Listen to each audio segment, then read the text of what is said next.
دین و دیندار دین هاتی جه ازمان با آزاد بجی انسان جبرائیل گهدار کر قاصد آخر زمان حضور نیشان جبا دین و ها گوشاه امین چه معنی مای حضور دیندار تو ایش و برین دین به دیندار خوشه دیندار به دین رو گشه غیر یادلی خو بیجیم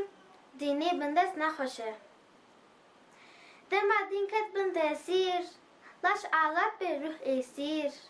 روحی بندست بکره لاشی گوش کس نکرمیر دیندار دوی ببراتی سر ریا راست براستی گور امر خدا بجی تکجوج کاری سستی هد بیج دل خو باوش سستی و حضرا قریش وک سلف صالحین بری بجی پاشه بش